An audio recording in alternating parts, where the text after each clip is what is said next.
Greetings and salutations, everyone. My name is Featherhoof. And I'm CarnagePanda. And welcome back to Anime Talk for Fall 2019, Week 2, where new stuff has come out, old stuff keeps getting better, and one thing just will not come to us at all because of Netflix. Because of Netflix. Luckily, do you hear the anger in his voice? I wanted to buy... No, seriously, when this season was coming up, I was so fucking excited for Beastars. I was absolutely just like, yes! Yes! And from everything I'm hearing, it is actually fantastic. But I guess we get discount Beastars? Do we? More on that later. All I know is that because of Netflix, we don't get it right now. But luckily for us, Carol and Tuesday give us a fantastic song to let out, to express my feelings about it. Well, luckily it's actually, let's be honest, it's kind of a bittersweet sort of like thing, because it's like we're having a hard time paring down this season. We absolutely are. Let's be honest. If Beastars was here, we'd be watching a lot of shows. Yes. As much as I want to, and God, do I want to. But, and they don't allow us to do that in any legal official channels. So, let's put it that way. But we did watch a lot of good stuff. Yeah, we did. So, I think that we watched two new things this week that I think both of them we're going to stick with. Mm-hmm. And I think we've got our schedule down for this season. You just look right at the thumbnail and you can find out. But in case you just clicked on a video without looking at thumbnails, you just go click and just found this by accident. Let's talk about the anime that we're watching this season. First on the list, we're just going to start off with the new stuff first. And the first entry in the new stuff is Assassin's Pride. Or as we so dubbed it, Asprey. Because saying Assassin's Pride is so many fucking syllables. God, who has time for all those syllables in today's day and age? I mean, really. So my main takeaway from this is that I really like the direction and the cinematography. Oh, absolutely, yeah. Now, there are some characters in this show, and they do have names. Yes, they do. I don't know them yet. No, we don't.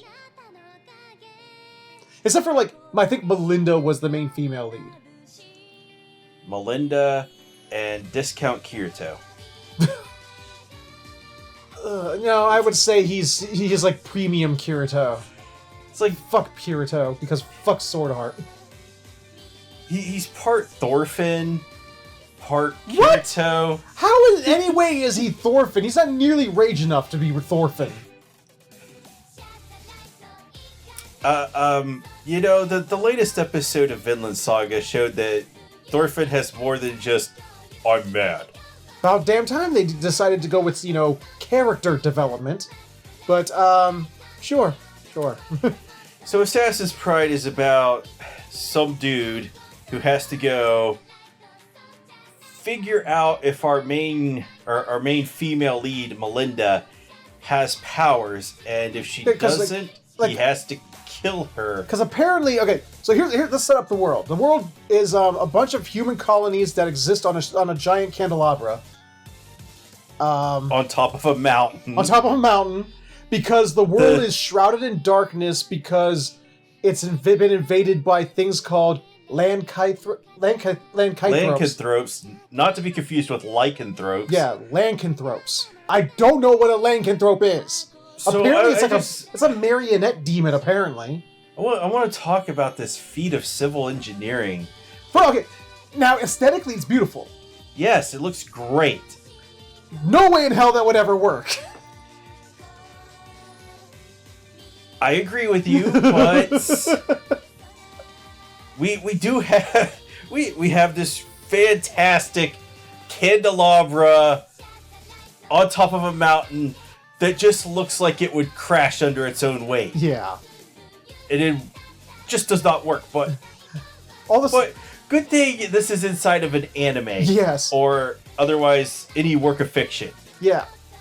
I mean, to be perfectly honest, thinking from if this is supposed to be from a strategic standpoint, to protect themselves from the Lycanthropes. Literally, all a Lycanthrope would have to do is just cut the arms, holding up each city, and they would just come crashing down and murdering everyone inside. Seems like a better, yeah. I don't think the Lycanthropes have that kind of strategery. That kind of higher intelligence. Yeah. Yeah, we haven't been shown. They wouldn't be able to do that. But apparently in this world, there's like the noble families, and the noble families all have like this thing called mana, and they can make manifest this mana to give them like super strength or speed or enhance their weapon abilities, etc. It can do different things. Or to make themselves a total dick. Yeah, too. Or bitch. Because I have one chick. Oof. But and it's like something to do with like the noble blood, like something about like their noble blood like gives them mana. It's something to do with the bloodline. Well, there's this little chick, Melinda, and I guess the story goes like. Well, the story starts out that angry dude who's not angry, but wears assassin. black. We'll call him assassin. That's what he is. He's an assassin. Call him the Black Swordsman.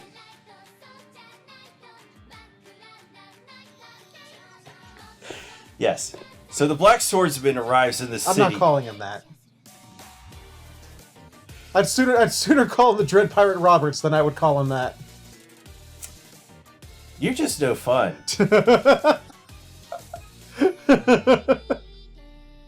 Anyway, he shows up on this train and meets this girl who we don't know anything about. I don't even think they gave her a name. No. Which is good for us because we're not good with names.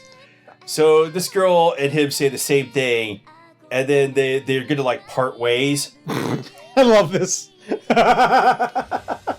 However, Featherhoof's like, because of their dialogue, this girl's probably going to die soon. And I got the feeling that, because of her dialogue, she's either going to die or she's going to be a bad guy. But, like, she goes to go down these stairs and she just fucking Nakayamas herself. And if you don't get that reference, it's from Borderlands 2 in the Hammerlock DLC. Yeah. The final boss. They have to play Borderlands 2. Because if you haven't played Borderlands 2... They're not going to go back to... You should. I mean, Borderlands 2 has already hit its peak, and since Borderlands 3 is out, nobody's going to go back and play it. It's not out yet. What are you talking about? It's not on Steam yet. What are you talking about? It's out. It's not on Steam yet. It's not out. I mean, it's not out on Steam, but it's out. That's not out. Unless it's on Steam, it's not out. Okay. We have a difference. We have a difference of reality here. So she, as he puts it, Nakayamas herself right out of the series, right out of the episode. And we never see her again. So I guess he's like under the pretense of like showing up as her tutor, I guess, or her adjutant, or he was gonna teach her how to use her mana, which she can't use. Because now, did it feel to you like he shishioed this thing? No, because he was straight up told this. The Assassin's Guild knows this information because they were hired and given this information. That she's not his real daughter? Yeah. Oh, okay. So that's part of the dossier. So that's how he was going. Yes, that's part of the dossier he was given when he was given the mission. I must have fallen down the stairs with that other girl and hit my head. The father of the Angel House, the Angel Nobles, the Angel House noble family, suspects that his wife cheated on him with this other dude who's a commoner. Oh, okay. And one of the big what would you call it clues is that his daughter see what you did there. is they say by the age of 7. It's sort of like with Harry Potter. By the age of 7, magic will have revealed itself. Same thing here. But she's never been presented with she's never manifested mana in any way. It's like, you must have cheated on me, bitch, with that guy. And so basically this dude's job is evaluate this chick. Because the dude that supposedly the lady cheated on with is dead. You show him at the beginning of the episode. He was killed by that guy with the bandages. And they're like, "Fuck, well, we can't get answers out of him, so I guess our only other course of action here is watch that chick. See if she's able to manifest mana or if she's completely incapable. If she's completely incapable, it shows that, yes, that's not actually his daughter, and kill her." So he's like, yeah, I accept this contract. And I guess her dad is... Her dad... It could be her real dad. Her real biological father. And he's just like... Since she's not manifesting the mana, he's just like, I can't have this. I need my daughter killed because this would be a blight on our family's honor. Probably, yeah. That's most likely the thing. But he watches her for a little while, and watching her get her ass beat by this bitch at school who's just like, "Oh, look, it's the chick who can't generate mana. What a stupid little girl. I'm gonna humiliate her for no fucking reason because I'm a bitch." And then we see her cousin, whose name I can't remember, the light blue-haired girl. And she's like, "I love you. I'm sorry. I just want to be friends with you." Like, how dare... I love the line. How dare you be friendly to me? It's like, heaven forbid that someone's kind to you. What the fuck? So anyway, he's like, well, she can't manifest mana, so I might as well kill her. Yeah, it's like... And he's like, I'm gonna go kill her. It's like he's writing in his report. He's like, well, I've observed her for a full day. Yeah, she's not. Yeah, a full day was enough to come to this judgment. She's... I need to kill this girl. So, he gears up to go kill her. And he goes to her room. And he's like, I don't sense her inside.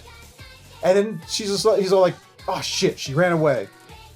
Because she's being chased by... Well, he figured this out because her window was open and she had left. Yeah. And she's being chased by... Lycanthropes. Pumpkin heads? Pumpkinhead marionettes. Yeah, so anyway, these pumpkin heads catch up to her and start reenacting the opening scenes to Joker, where they just start curb stomping her, and she's taking it because she doesn't want the guards to come. Yeah, because what did our assassin friend say here? And he's like, because that would be admitting that she can't use mana, and that she would be disowned or something. Yeah. Or it'd be dishonorable in her mind. I don't know what conclusions this guy was coming to. So then he just was like, you know what? I feel bad for her. I'm not going to kill her. And saves her life. And then it's all like, hey, do you want to manifest state mana? It's like, I do. It's like, okay, well, we can do this thing that I'm not going to properly explain. But, it could kill you. There's the problem is that there's a chance of really bad side effects up to and including death. You cool with that? And she's like, yes. I've considered this and seems like a pretty good deal. Yeah. So, I guess the process involves him drinking the poison that he brought to give to her, and then after he swallows it, then regurgitating it back into her mouth, and that sends her into this weird, delusional state where she's drowning in water, and then she is not drowning in water and back home with her servants, who one of them's named Nietzsche for some reason.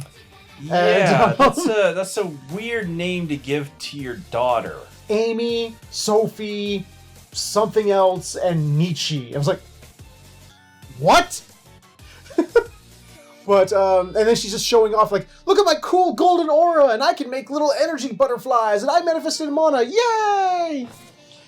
And they're all like, yay, it's so great, it's so great. We're gonna have a party, yeah! Meanwhile, our brooding assassin is over there going, yeah, good for you, yeah. And meanwhile, nobody could ever find this out because we don't die. Yeah, it's like, I gotta keep all this keep under this wraps. a secret from her father, from my guild, from myself, from her. Yep, because if any one of these conditions fail, we're all dead. Why? He didn't say. How that the ritual worked? He didn't say. What happened? He didn't say. It just, now she can manifest state mana by doing the thing. Manifestate? That's what I said. I'm saying word. Manifestate. Really? I've said words, improperly on purpose multiple times, and that's the one that finally gets you. Manifestate. Yes. Manifestate. Yes. This is our manifestate on Assassin's Pride. I like this episode. I liked it a lot too. I'm, okay. This is why I'm torn. To criticize it a little bit, it did feel a little rushed. It felt like, okay, we need to hit these plot points, we need to move this along as quickly as possible in 22 minutes. And just at the end, he's just like, hey, I'm going to do this thing. It's like, okay, what's the thing you're going to do? Don't worry about it, I'm doing a thing. It's like, but help us, the audience needs thing. But the audience needs to know this sort of stuff. Like, what's going on? Why would it make your guild mad? What's the conditions here? We don't get any of these conditions. Not everything needs explained. Some things do, like that. No, it doesn't need explained. I think it needs explained. No, it doesn't need explained. Now, I have a good counterpoint, which I'll come up with later. Okay, but on the pro column, though, it's beautiful. The show is actually gorgeous. Yeah. The CG elements they blend really well. It's not like a certain other show we watched where it was just like suddenly one CG guy was in the background. Yeah. And it was just so obvious. I'm trying to remember what show that was that had that, but there was probably the next one we're going to cover. Maybe. It's just like suddenly one CG guy. But no, the CG was incorporated really well. The action scenes. Like, I love the I way did not like the action. Oh, I come felt on, like it was that's awesome. Like that opening scene where he was fighting the dude with the bandages? No. What's wrong? What was wrong with that? I felt like the action was just too jerky and it didn't flow well. I thought it flowed well. I thought it flowed excellently. I'm sorry. I disagree. It looked like they were using a lot of animation shortcuts to me. Okay. If you say so, you're more of the anime expert than me. I'm just watching what I watch. But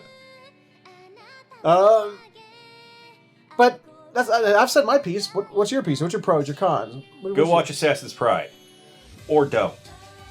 Wow. Such decisive, so decisive he is, isn't he? Yeah. I don't really have anything else to say. I really think that this is another one of those shows where it sets up a really good story that I'm excited to hear. It has possibilities. It has, potential. It could live up to the potential. It could, fall flat on its face. That's happened before. Well, my only caveat with this is the guy with the bandages looked like Zack from Angels of Death. So I was kind of getting a little bit of PTSD from that show, and I was thinking, maybe this will get really boring. Maybe. Possibly. But we'll see. I mean, it's not like that's like the only other bandaged guy we've ever seen. I mean, what about fucking Shishio from Kenshin? He was all bandaged That's up. a good counterpoint. I like Shishio. I know you do. You love... very few people love that shows... Shishio, but not that Shishio. Yeah. Fuck you just added work for me to do. I know what you did there by pointing. You want me to put things on screen, you bastard. I did not... Well, you could do it if you want. Well, it's gonna need some explaining. But, that's what we thought about Assassin's Pride. I'm excited to watch another episode of that. I want to see another episode. I want to see all the episodes. Unless it's like 20, 30,000 episodes long like One Piece. Well, I mean, I don't want to see all the episodes yet, because I don't know if it's good enough to see all the episodes. But I at least think that this first episode is good enough to see the next one. Foreshadowing that we might drop it mid-season. Maybe? Maybe. But in the meantime, I think, any final thoughts on Assassin's Pride? Go watch Assassin's Pride. All right. Or don't. All right, let's go ahead and move right along to the next entry on our list. Imagine, if you will, okay, you went to sleep one day. Okay. And you woke up. Yes. Went into the bathroom to okay. brush your teeth, like you do every day. Unless you just don't right. do that. Sure, I do. And you looked in the mirror. And your head was a gun. I don't know if I'd want that. I don't want, no guns life for me. Yeah, so No Guns Life. That's exactly what happened. Is that our main character has a gun for a head. Yes. I watched the first, 5 seconds of this? Yeah. Where he circles around the desk, and I just burst out laughing. But then, after that, it just fits so well. Does, yeah. I just accepted, yes, he has a gun for a head. I mean, complete with like, handle and trigger in the back of his head as well. And he doesn't like anybody touching the trigger. Yes. Because he only wants people touching the trigger who know him. Who he trusts. Who he trusts. Which as the fully. As the bartender who he saves at the beginning of the episode points out, you don't trust nobody. He's like, exactly. So I love it because she like goes up and just kisses him instead, and he does like the anime thing where his face gets all like he does have deformed. He does have a blush face, I guess. Yeah. As well as you could do it with a gun for a head. Also, it's just like in Full Metal Alchemist where they would do that with Al, because he's living armor. They would like they would do the same things with his face. This is kind of like one of those crime dramas, only it's not. Yeah. It's more. I kind of got this feel of old anime, like Trigun, when they brought in the gung ho guns, because they do this like almost immediately, where he's got to face the evil organization of people with superpowers. I felt didn't we watch an anime not too long ago about a dude who has to protect some other person? Like some sort of similar scenario. Demon Slayer? Was it Demon Slayer? No, he doesn't really protect his sister because his sister kicks ass.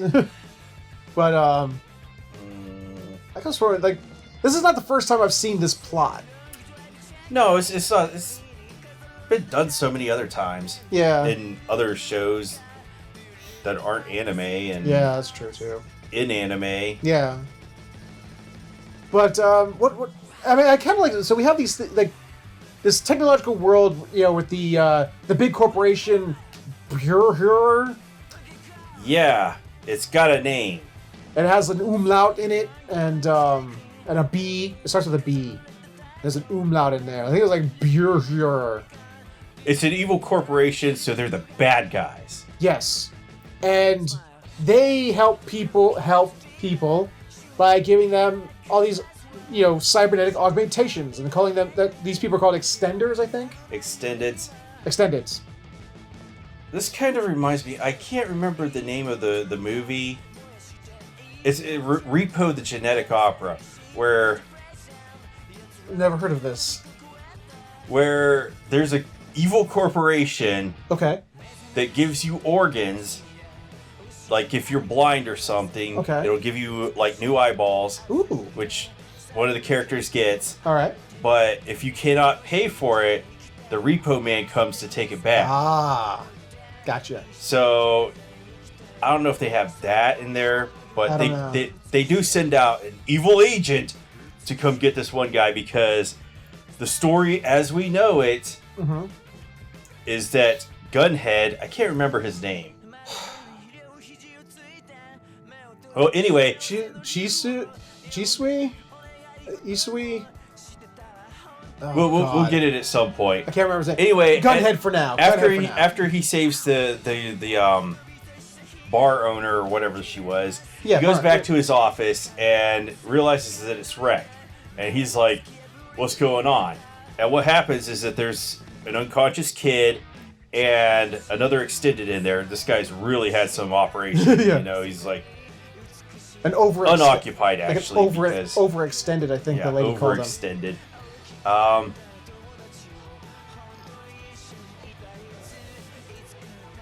So what happens is that he has a chit-chat with this guy, and he's like, I need to hire you to protect me from the bad guys. No, I need you to protect this kid. I need you to protect this kid. This is a job offer. And he's like not going to take this job from him, because he's like, you broke into my place and crashed it. So I'm just going to call the authorities to have them come pick you up. But as he's about to, dial the number, they knock on the door. They're like, yeah, we're that agency. And he's like, I haven't even called him yet. Yeah. So he's like, yeah, I know something's up. Yep. And from there, they come in and they're like, we need to come in and investigate your place. And he's like, no. No. You ain't coming. Nothing suspicious here. Nope. It's like, move along, nothing to see here. No. So they're like, yeah, if you don't agree with us, we're gonna have your license revoked. Yeah, something like that. I was confused. So they talked about how because of his augmentation, he's some kind of special thing. Like if he was like used to be in the military, and they made him into that. Which he replies, "Okay, that would be bad, and I don't like it. So therefore, I would break a bunch of laws," which implies he was going to murder them or something. I don't know what that was implying. And they were like, "Okay, we'll just go away." But we've warned you. You have been warned. Mm. So they gave him a stern talking to. Yes. So the overextended drops off the little kid and says, "Look, take care of this kid, okay? I'll cause a diversion, and you get him out of here." So he grabs the kid. The dude runs off to cause a diversion. And everyone's like, "There he is!" and starts running after him. Now, if I want to levy one complaint about this show, Okay, is that there have not been enough defenestrations in this season. Oh, that's what you thought he was just gonna straight up jump up. He's like, I mean, it would be kind of hard unless there are multiple windows inside of his office. There were, but he had busted the one out that he jumped out of already, so yeah. It would kind of be difficult to defenestrate yourself out of an already busted window. What happened then? Oh, that's right. It sort of like does this weird jump where he calls somebody, like somebody. There's like yeah, Mary. he calls a nun. No, he doesn't call like some chick named Mary. Yeah, he's like, I got this kid. I need you to take him. And she's so they apparently are going to meet up at some place. And when he goes there, he sees this nun that he's seen earlier in the episode. And she's like, "Oh, thank God you found that boy that I've been looking for. Oh, he's like a child. He's like my own child, and I'm so happy you brought him back to me." But Gunhead knows something up. He's like, you know what? There's too much plot in this part of the episode. Like he literally pulls like this Sherlock Holmesian shit. He's like, because of the shape of your face and the color of your eyes and the way that you're staying there, and you're not a normal nun would be surprised by the way I look, and you're not even batting an eye. And she's like, "Well, you got me." So she takes off her hood and cloak. He's like, it's like, "Oh, this boy's really, like your own son. I've noticed that his tendons have been cut multiple times, so he can't run away." It's like, yeah, so she takes off all of her cloak and stuff, and then he's like, "Oh, there was a lot of plot under that cloak." There was a lot of plot under that cloak. And then there's a battle that ensues, even though it's kind of one-sided. Yeah, I mean, to be honest, we mentioned this anime earlier in this episode. I kind of, because you mentioned Trigun earlier, I would love to see her gun skills placed up against Vash's, to be perfectly honest. Vash would win, though. Yeah, probably. Well, that's because he has the that red coat of plot armor, but, he's the main protagonist. She's just also a bad guy. Also a fucking tree that could regenerate at an accelerated rate. Spoilers? For a 20-year anime? Come on, Jesus. This show is about spoilers. Oh, yeah. I mean, if you get triggered about this, I was joking, damn it. I was joking. You should have put a trigger warning there for yourself. Nah, I'm not gonna do that. But so yeah, she's got this really cool. I kind of like her gun. It's like imagine it's like someone welded two guns together, like side by side, and then welded them together. One thing I do want to say, especially from the opening, is that there's a lot of interesting character designs in this show. Oh yeah, I can't wait to see new characters get introduced just based on the opening. Yeah. So he kind of gets wrecked though. Gunhead gets kind of wrecked. Well, he was kind of at a disadvantage because he had to protect the kid and protect the other overextended guy. Yeah. Because he comes in to try and save Gunhead, but then gets his own ass kicked. So then Gunhead has to protect both of them. And it's like, fuck. And he realizes that the only course of action to get out of that, to save his client, is to leave drop the kid and jump off himself. Because the overextended gets chucked over the side of the structure they're on. And he grabs him and he can't. Obviously, he can't help both of them, so he decides to lay the kid down and, I guess, come back for him later. Yeah. While he takes a tumble off the cliff, and since He's the main character. He does not suffer fall damage. No, he suffered damage because you saw him when he wakes up. He's got the bandages on and everything like that. Because as you know, just wrapping someone up in bandages fixes all wounds, including internal bleeding and everything else, as long as you're a main character. If you're a main character, just putting a bandage on you, that fixes all problems. Yeah. Mm-hmm. And he goes and he finds the overextended that he fell with, and he's like, oh, by the way, I'm not actually an overextended.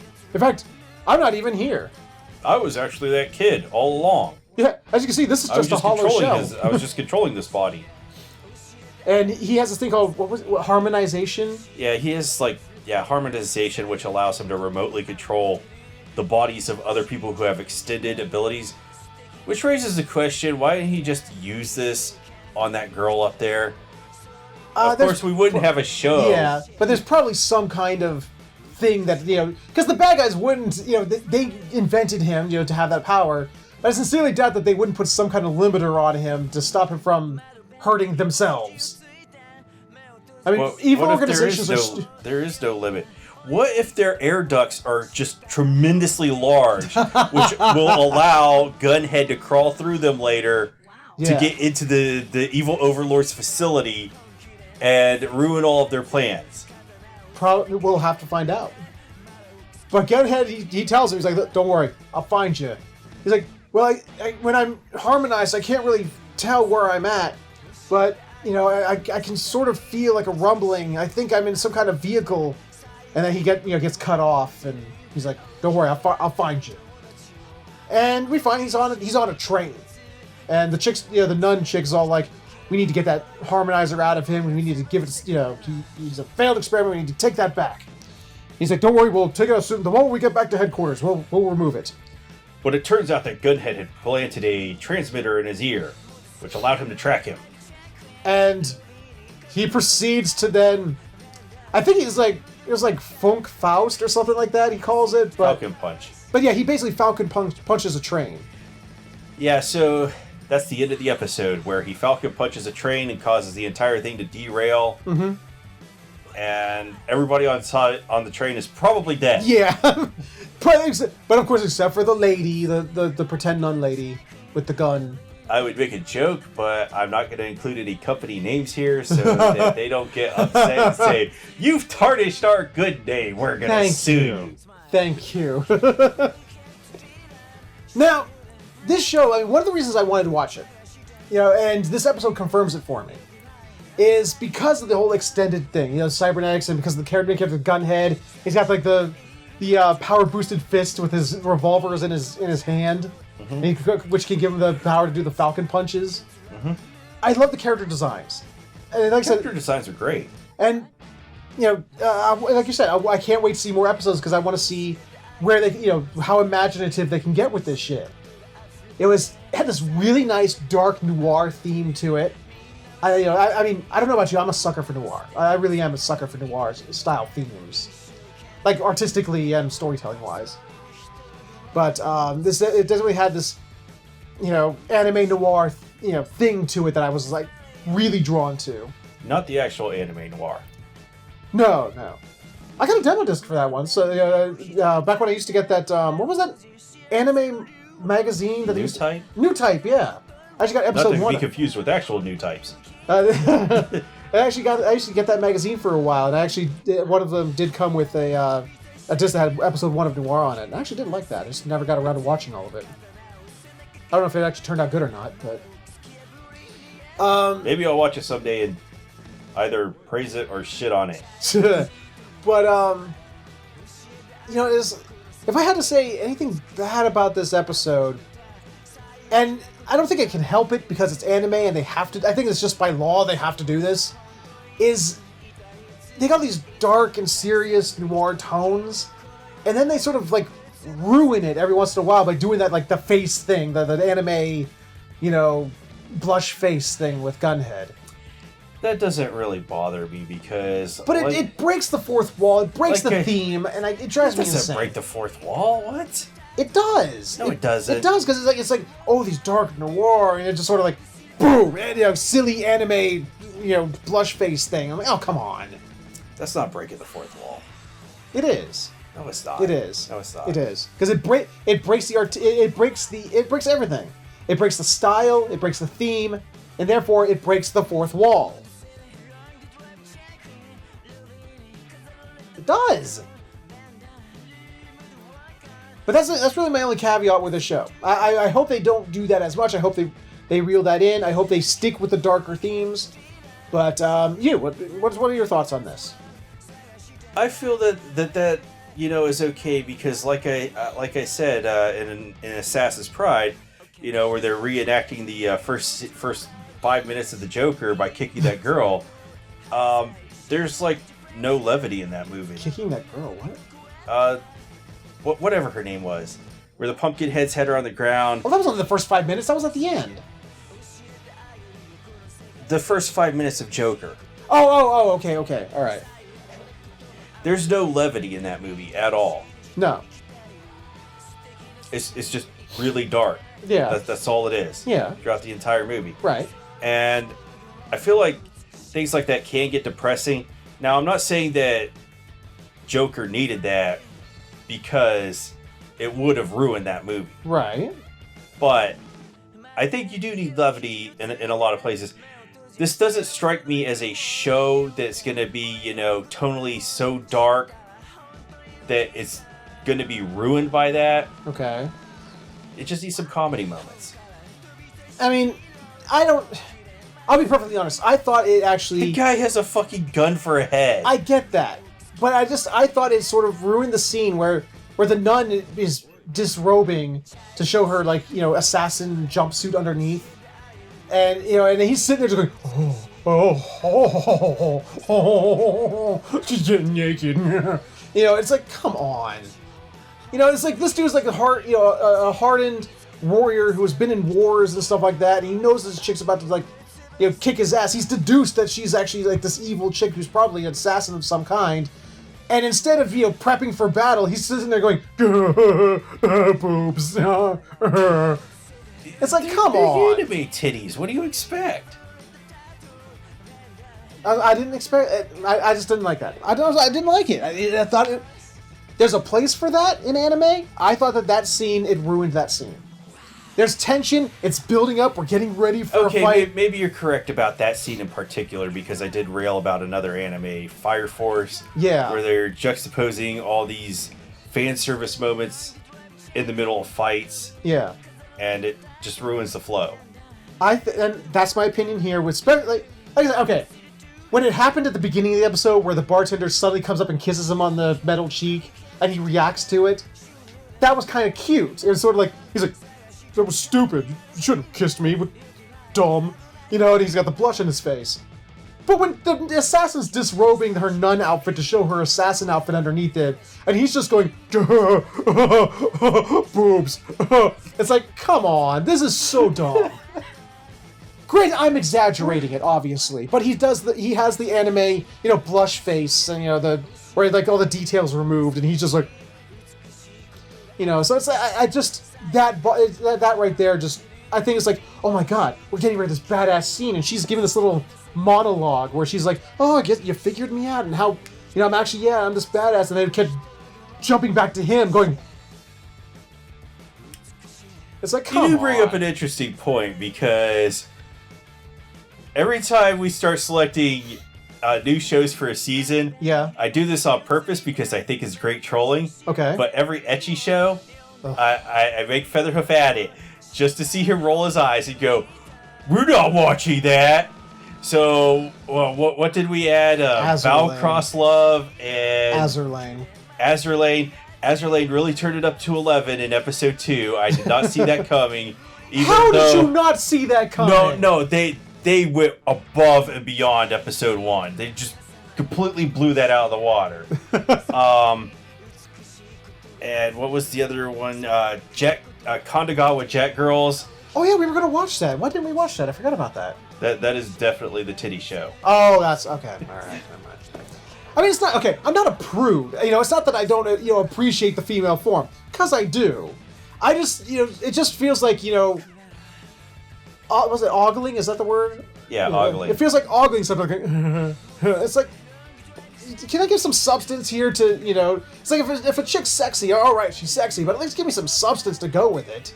Well, anyway, where I'm going with this is that there's a lot more fan service in this season outside of those shows that are, you know, the ecchi shows where you're going to get your titillation from seeing actual big anime titties. Yeah.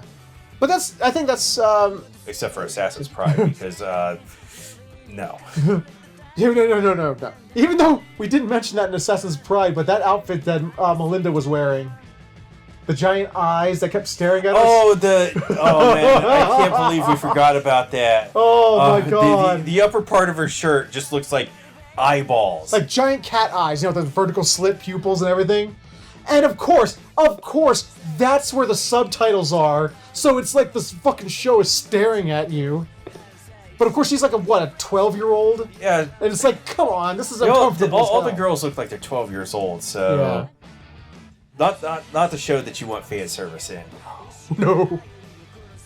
But, even though that's never stopped the Japanese before. Yeah, well, I mean, come on. And they go out of their way to make, you know, very young girls sexy, but then like no, they're 800 years old. Yeah. Oh, no, 2,000 years old. She's 2,000 years old, even though she looks like she's 8.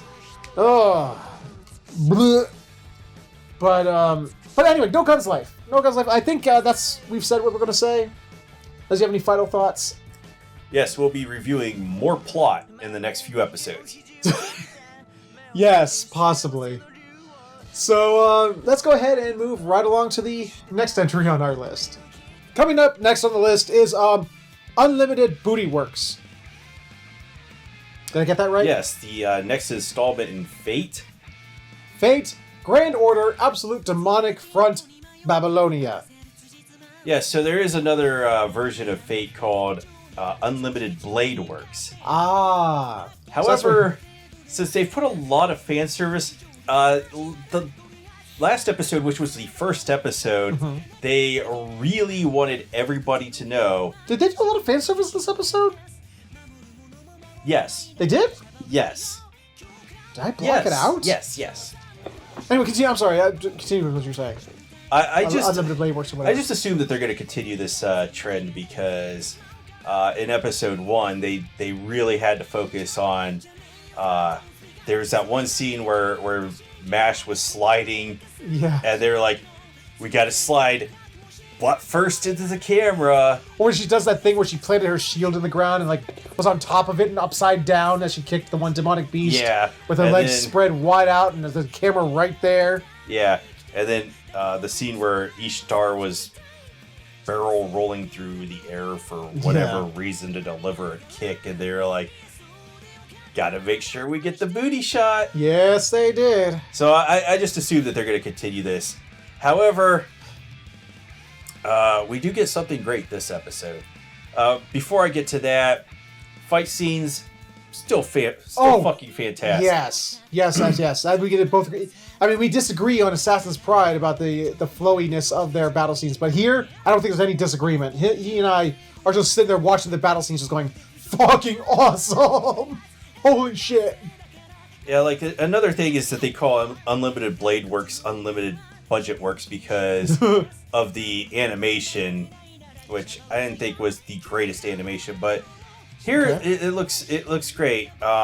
The only reason they think that the animation was so great is because they used 3D modeling to get the camera angles to sweep around it, and they're like, "Oh my god, this is the greatest!" But everybody does it now. Yeah, it's what do they call it? Like computer assisted animation. Yeah.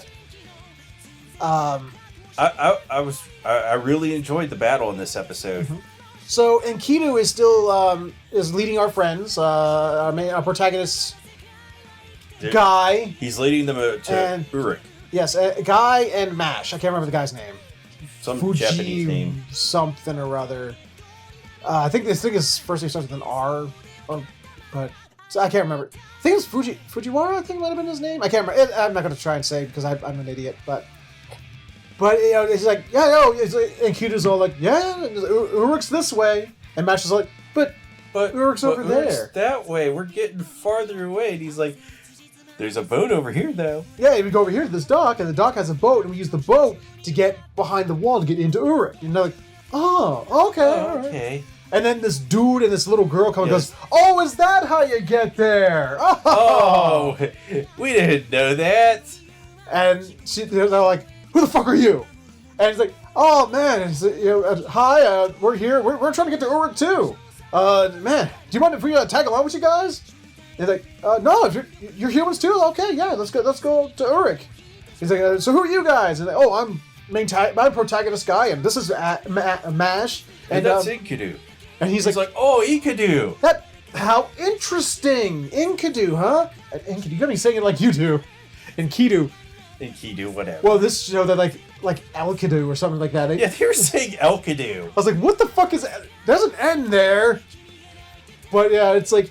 He's like, oh, Enkidu. That's interesting, because Gilgamesh left a while ago to find the leaf of immortality or whatever it was. The something of immortality. Yeah, so he starts recanting the legend of Gilgamesh. And he went to go get that because his friend Enkidu died. Yeah, his friend Enkidu died before he got back, and there's this problem that you're still alive. Huh. And Enkidu's all like, you got me. I'm actually evil. Starts attacking them. And what precedes is a really beautifully animated fight scene. Yeah, go watch it. Where, or don't. So where he's like, the dude is all like, Anna, go protect them. And she's all like, that's not part of our contract, but I guess I gotta. And joins in the fight. So we got Mash and Anna, I think her name was, right? Yeah, Anna. Anna. And they were fighting against Enkidu. And it kind of looks like they got Enkidu on the ropes. But they like tie him up with like these chains. And he goes, really? You're gonna fight me with chains? Like apparently he has the power of like... I'm the fucking master of chains. He's the power of nature. Because he used wood, and they created like wood barriers and stuff like that. He's got the power of lightning. He has Hashirama cells. And he has lightning. Yeah. And so he can do the Chidori. And wood style. And apparently he also has the ability to just like take control of other people's chains, I guess? Because the chains wrap around him, but then he forms a million more that then wrap around everybody else. Which is like, I need some explanation on that power. How does that work? I got you. You use chains, and I'm an expert on chains, so I got you. So Anna says this line here that actually confuses me. She goes, "There's a problem with having human-like intelligence." Is it why would she say? Because she's trying to say like because you're actually you actually overlook things whatever. But what does she mean like human-like intelligence? Is this the servants or whatever? They're not supposed to have intelligence. Why would she? Like, what is Enkidu that she would refer to him as? I'm pretty sure she was referring to it because he got trapped in the illusion, and is he like a god or is he a? No. I'm pretty sure the reason she said that is because he got trapped in an illusion. Yeah. And he couldn't figure it out, and right. It wasn't until her form disappeared that he was like, "Oh shit! I wasn't actually fighting a battle. This was all in my fucking head." Yeah. She used the one Sharingan ability, the Tsukuyomi? Thank you. The one where they get trapped in the recurring illusion over the dream or whatever over and over again. Oh no, Izanami. Izanami, thank you. So, Strange thing about that is that I knew there was an ability that was going to be called Izanami in the series before they brought that up. Because he named all of the abilities after Shinto gods. And I was like, there's going to be an ability called Izanagi, and there's going to be an ability called Izanami. But yeah, he basically... I just didn't know what they were going to do. He got Izanami, basically. Only it wasn't like, a loop. It just went once, and he went, well, I get it. This is another thing. Instead of pursuing them, he just goes, well, I guess I lost. Bye! Well, they're probably long gone by that time. So he's just like, fuck. Well, he didn't know that. I got bested by this illusion. So, the guy, they're like, well, we can't travel any further. It's getting dark. We should probably camp out for the night. And they camp and, like, we never really gave introductions, did we? This is Anna, and she's a servant type, and I'm a servant type too, and my name, is, I'm Merlin. Well, he doesn't say I'm Merlin because Foe tries to assassinate him. Oh, that's right! By screaming out, "Die, Merlin!" Yeah, it's like, we actually learned that the little, well, I don't know if you learned, I learned, I don't know if this has been in other Fate series or whatever, the little dog cat thing just is like can speak some English. Because it climbs up on the back of Mash, leaps off of her shoulder, and begins to try and assassinate Merlin by screaming, "Die, Merlin! Fo, fo, fo, fo, fo, fo!" So, my headcanon is that Foe had learned about Merlin giving Artoria a dick, and was like, that's just not natural, man. Merlin, the dick giver. The dick giver. So, which I turned to him after he said it was Merlin, and the guy from, what's the name of the, Chaldea? The name of the organization. Oh, Chaldea or Chaldea or yeah. however the fuck they pronounce Chaldea, it. like the main guy in Chaldea, at least their contact is all like, "Oh my god, it's fucking Merlin! How are you there? Why are you starting?" And no, I wish he would have asked him about the fucking dick thing. He's like, is it true that you gave her a dick so that she could go fuck her? And but what the fuck, man? But the moment it says Merlin, I turned to him and go, "Wait, is this the same Merlin that gives out dicks? Is this the same Merlin?" It's got to be the same Merlin. And apparently, okay. So here's the thing. Apparently, he's like they're all like, "Wait, why are you a servant? Why aren't you supposed to be like a? You're supposed to be like eternal and immortal, and like you're just living on your tower and whatever the fuck." And get this. He was summoned by Gilgamesh because he doesn't exist in this timeline. It is before his time on Earth. So therefore, by a technicality, that counts as him being dead because he didn't exist yet. Which makes him a candidate to be summoned. This is one of the biggest looks legit things ever. If you want to call it that, I call that just absolute horseshit. But I can't defend it. It's because by definition, to be dead, you had to have been alive. So you can't say he's dead because he never existed yet. Huh. That's bullshit. They may have a point, but I'm not going to explore it. Okay. So yeah, he's a servant to Gilgamesh, and he found, I guess he was just out and he found Anna because he was out looking for some kind of scroll or something, or what was he looking for? Yeah, he was looking for some scroll of absolute power or whatever. Something that Gilgamesh lost and can't remember where he lost it. Because at the end, because Gilgamesh is smart. And a tyrant. Oh, he's such a tyrant. Oh my god. Like, because they're like, oh my god, Gilgamesh, the mad tyrant, the horrible dictator. Oh my god. Oh, we're gonna go just talk to him. He's like, oh yeah, come on, we're just gonna go meet Gilgamesh. Don't worry about it. And Merlin's like, yeah, it's just he may look busy, but let's just interrupt him. So they get to Uruk, and I kind of like the way they designed like the street and everything like that. It looked like the opening cutscene when you got to like a town for the first time in an RPG. I used to like to look in historic books, and there are some religious books that I looked at as well, like the artwork of old cities in the old ages of 2000 BC or whatever. I think we're like now 4000 BC here, aren't we? Whatever. Now, I've always wondered as I got older, are these cities do they actually look this decadent and this architecture and everything? Gold lined everything and surely they had to have been exaggerating. I would imagine. I can't imagine cities being like that. Like, oh, they had so much gold that they had more than any other nation in the history of ever. Their cup runneth over. It's the same fucking story in all of them, too. Yeah. So they get there and they're like, oh my god, look how I never imagined, Babylon, Uruk would just be this beautiful and everything and so bustling and they're at war, but here's everyone just having just happy and living their lives. And he's like, don't worry about it. We can sightsee later. Like, hold on, let's go straight to Gilgamesh. And this horrible tyrant, this evil person, like, oh my god, the man who, if you were his foe, he would strike you down. But he might strike you down even if you weren't. They go there and he's like, okay, on the agenda, Bob's grandchild was born today. Give Bob 3 days off so he can go visit his grandchild. And it's like, oh, what? This town is under attack by demonic beasts? Send a squad of 20 guys from the such and such legion over there and put him in command of blah, blah, blah, because he's from there. He probably would want to defend his own town. Yeah, send those guys. It's like, I like the part where, like, Joe or whatever was having Joe? a baby or something. Oh, my made-up Bob guy. and he's like, yeah, send him a sacred prostitute. Oh, that's right. Yeah.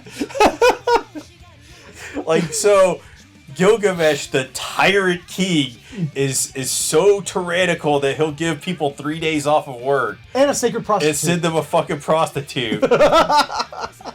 In this day and age, your company's like, no, can't do it. Yeah, you better be sick or dying to have a day off. All right, seriously. Nope, you're fired. Yeah. Oh, you want maternity leave? You want maternity leave? Well, we'll just fire you and save all of us the time.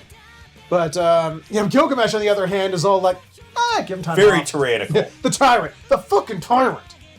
And then they're just like, Gilgamesh interrupts the meeting. It's like, hey, Gilgamesh, what's up? Got these people here. You mean Merlin? I'm sorry, yeah, Merlin. What did I say? Gilgamesh? I'm sorry. Yeah, Gilgamesh just interrupts himself. He's like, man, fuck you, Gilgamesh. Merlin interrupts Gilgamesh. Is all like, hey, I found these people. And he's like, I see that. All right. Hey, I can't He remember turns her to name. his hot secretary. He's like, you have the rest of the day off. And then he says, I'm going to make a mess of the throne. Like, I was thinking, is he about to take a dump on it? He's like, you have the rest of the day off, and you may want to clear out the throne room. And she's like, oh, you're not gonna. And he's like, yeah, I'm about to make a mess of the throne room. It's like, like, seriously, if I had heard that sentence, I'd be like, you going to take a shit? What are you doing? He's about to take a shit all over it? But no, he's like, I could mince words with you and, try and figure out who you are and everything like that, but I feel that you get the measure of a person better by fighting them. On guard! And that's where the episode ends. Yeah, so, hopefully next episode we get another badass battle scene. Hopefully, yes. Ain't gonna last long, probably, but, so, yeah, it's I also want to learn more about the sacred prostitute. yeah, I do. Yeah, that'd be nice. But there's another, I wanted to complain about one little thing, and it's something that a lot of anime suffers. I really wish the opening credits, the opening, where they're playing the opening theme song and all that jazz. Those things are so laden with fucking spoilers for the fucking show you're watching. It's fucking insane. Like Yes, that's true. and this show was another one of those. It's like if you watch the opening credits, I've basically gotten the entire the entire season from watching those credits because they showed them fighting against Enkidu before he ever got shown as a bad guy. I'm like, oh, I guess they're going to be fighting Ishtar at some point. Oh, they're going to be fighting Ishtar because they show her fighting Mash and was it Anna there? I don't know. It so. was another girl, but I don't know if it's Anna or not. Yeah, Oh! you can just watch a lot of anime OPs and be like, yeah, this is gonna happen, and you can dissect what's going on. Like, just last season when we watched Dr. Stone, after watching those first 12, 13 episodes and looking back at the opening credits, it's like, it's in order.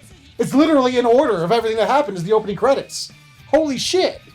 I want to speak about Dr. Stone's, because they've got a new opening now. Uh-huh. I just want to talk about that right here. Okay. For whatever reason, the director just, like, inserted a shot of Kohaku's thighs Of course they did. for like a second, and it's like, this is relevant?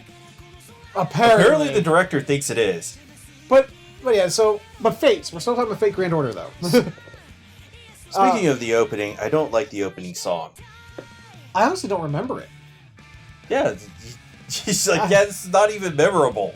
I honestly don't remember it right now. I would actually wish I could make a comment on it, but literally the entire time the opening credits were playing, I couldn't hear the credits because I was sitting there going, "Oh my god, look at all these spoilers!" It's literally spoiler central. It's like the entire thing is like, well, now I know how the season's gonna play out. So, but this episode, I think that's really the only problem I had was just that. Because I actually didn't have a problem with the rest of the episode. I thought the episode played out really well. I liked the way that they, played up, Enkidu's, turn. I love when their contact guy in Caldera or whatever it is, is all like, at the same time fanboying, but then also at the same time warning the main characters against Merlin at the same time. He's like, oh my god, it's fucking Merlin! It's Merlin! Really, Merlin? But at the same time, he's all like, oh my god, the Grand Mages, they're all like, they're like usually kind of worthless because the only thing they have is they're like omniscient, they can see the past and the future. All he can see is the present. He's the most useless of them all. And it's like the weirdest fanboying I've ever heard. But, it was fun. It was a fun episode. And of course the battle. Oh my god, that battle. The only thing I can think of that would just make this hilarious is if Merlin's special move is just to give all the chicks in the series dicks. No! No! Damn it! Ugh. This is why I find it so fucking hilarious, because of this dumb shit. Maybe that's why, like, I've been noticing a lot, like, online, a lot of the art sites I frequent, like, it keeps having these sudden, like, this influx of images of chicks with dicks, and it's like, where is this coming from? It must be a Fate thing. Merlin. There must be a lot of Fate fans out there. Merlin showed up and has spread the Futanari blessings, I guess. The curse. But I guess it depends on the way you look at it. But yeah, so that was this episode of Fate Grand Order. Yay, nay, final thoughts? Yeah. Oh, okay. Go watch Fate. Go ahead. Let's just say it. Or don't. But with that, I think we definitely need to move along, I think. Yeah. So let's move right along to the next entry. We may have lied about not watching any isekai this season, but it was worth it. Absolutely. So on Kimono Michi, we follow up with, we're into the last episode. Yeah. I mean, literally just picks right up at the same place. They're still having a conversation about opening the animal shop and how he loves animals. Well, yeah, the pet shop, and how much he loves animals, and how he's going to teach everybody to love the demonic beasts, or whatever the fuck they're called in this world. Yeah, demonic beasts. He's like, everybody's going to love them. Meanwhile, everybody's like, let's go fucking kill these guys. They got us again! Yeah, like every time he makes this sentence about yeah, my aim is, if we can get demonic beasts into people's homes and we can get them to love each other, they'll work as a bridge between the two species. And then you, like, immediately after he finishes his sentence, some other guy over the other side of the guild, like, pub is all like, those fucking demonic beasts! Oh, they got us again! Like, I think my favorite one was one at the end of his whole little thing where it's like, Mom! Dad! No! I love that shit. And there's something that's never been explained and will probably never be explained. What? Is our ant friend. Oh, yeah! The giant anthropomorphic ant who's just sitting there drinking with them. Just kind of joined the party and is there as a background character. It's like when... Doesn't have any dialogue. It's like when Ketchi 2 joins your party in Final Fantasy 7 and no one addresses it. Does he even have any dialogue after that point? I don't know. All I know is that... It's like, I'm Ketchi 2. It was so great and moving that everybody was sad for me, but I'm back. Yeah. Not to give spoilers for Final Fantasy 7 because the remake's coming out, but I mean, still. Spoiled! But it's what, he's like... He comes over and some guy, like, he's like looking at the board like, we need to find a job that will get us money because we need money for like a house and, all this other stuff that we need. Yeah, they needed to raise funds because of his grand master plan of the pet shop. Yeah. And so while he's looking at the board, this guy comes like, oh, hey, you, what's up, man? How's it going? I hear you're that great demon killer. Yeah, so there's a recurring gag now about where they call him a demon killer because of how great he was in subduing the Cerberuses. And he's but he hates it. How dare you call me that? Who would say anything so stupid? And every time someone does, he like flings them into a wall face first. And that was just the gag of the next thing you see is like their feet and lower half dangling out of something. Or the wall or the ceiling or whatever. So they go on these quests to raise up funds. I think my favorite scene is after he takes care of that guy, they're like, okay, and they're like, because he came over, he's like, I have this he basically, it's like if this was an RPG, it's like, here's the monster encyclopedia. You have to unlock that part in your menu, and he basically, I can't read this because I don't know the language here. Well, fortunately, he has not Aqua with him. Shigure, which is not Aqua. Yes. And she translates forward like, okay, so what's the most the thing that gets the most money? And she's like, he's like, this one here to go fight a salamander. And he's like, what's a salamander? And she shows he's like, oh my god, it's so cute, it's adorable. And shows this picture, and it's like this demonic looking fire breathing lizard, like ah. Okay, we forgot about the part after he threw whatever the fuck his name is. Never got a name. He threw him into the wall, and he had left. His sword had fallen on the ground. No, that was a different guy. No, the first guy, the monster encyclopedia fell to the ground, and after he pulls I was just getting to that. Oh. He pulls the thing about the salamander off the wall, and then this party comes up to him. It's like a very isekai harem party. Oh, yeah. One guy and like 3 sexy girls behind him. It's like, hey, we hear you're going for the salamander party. Oh, you're a newbie hunter, aren't you? No, I'm a pro. He's like Patrick. I'm a pro wrestler. It's like that. Remember that episode? Do you ever watch SpongeBob? Yeah. I watched a few episodes. The episode where Patrick is hired by the Krusty Krab and keeps answering the phone. He's like, hi, is this the Krusty Krab? No, this is Patrick. He's like, hey, I hear you're that newbie. I'm like, no, I'm a pro wrestler. And he's like, hey, you know what? How about we party up? We'll party up, and it's like with my mighty sword, I shall slay the salamander in one hit. He's like, why would you say such an awful thing? Bam! Like, yeah, so he knocks this guy out, and he drops his sword, and Shigure's like, somebody left their sword here. I'm just gonna take it. Nobody sees me. And like, I love the 2 guys that were like right next to us, like watching her do it. Like, they're like, that's a heat wave sword, isn't it? It's like, yeah, I'm pretty sure that was Heatwave. Yeah. Oh, it's right because the guy's name was Heatwave. I forgot about that. Yeah, Heatwave. What the? So literally, we don't even really get a fight with the salamander. At first, it sounds like there's a fight going on. It shows him like. And there's like fire being thrown. It's just like a scenery shot. He's like, "Oh man, your flames! This is the expression of your love. Oh, I will take your love." And then like pans over, and there he is, like cuddling it. And Shigure's nonplussed. She's like, "The fuck?" He's got a little bit of singes on him, but he's just hugging it, and it's like just wrapped around him and hugging him back, and it's like, well, that went quick. It does that a couple of times. Then he goes out and like. Takes this quest to go to like the monkey soldiers, I think it was. Yeah, he gets the monkey soldiers and holds out an apple, and they come to an understanding. Yeah, it's like the the Sistine Chapel with like the finger that touches the finger of God. Yeah, he's got the apple out and the monkey finger, and like the moment it touches it, like this is like. Whoa! And Shigure's like, what? How did that even work?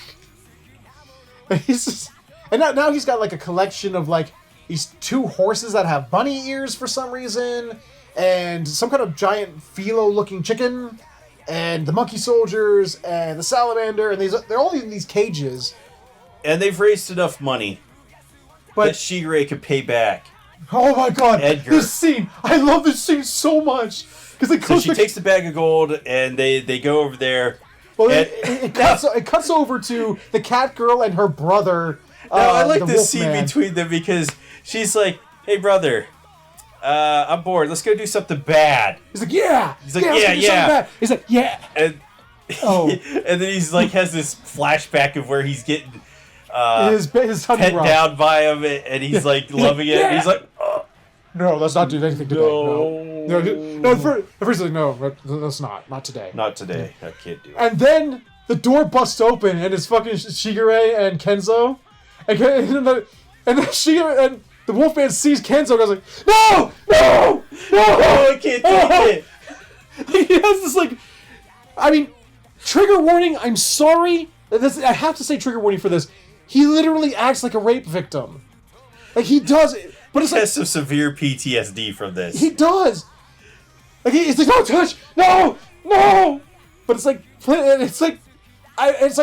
on one hand I'm like laughing my ass off because it is funny as hell, but at the other time I'm like, ooh, this could kind of trigger somebody. This is ooh, because he's acting like a rape victim from getting a belly rub. Let's move on. But it's like it's fucking there. She's there. Is Edgar here? And he's like, no, he's not here. What do you want? He's like, I'm just gonna pay off my debt. So he's like, fine, leave it there and go. Just go. I like this guy. I like his interaction. He swore vengeance, but he just cannot do it because of how terrified he is. So now that they're bankrupt, he's like, we need more money. And Shigure's like, I agree, we need more money because Shigure is like a gold digger. Oh, I love her plan. I love this. She's like, okay, so wait. your plan is to open a pet shop, right? Yeah. So what we do is we take quests to get money for completing them. He's like, yes. And then we take these pets and we train them and then we sell them back to the public for more money. He goes, yes. He says, She's like, I'm in. we're double dipping. I love it.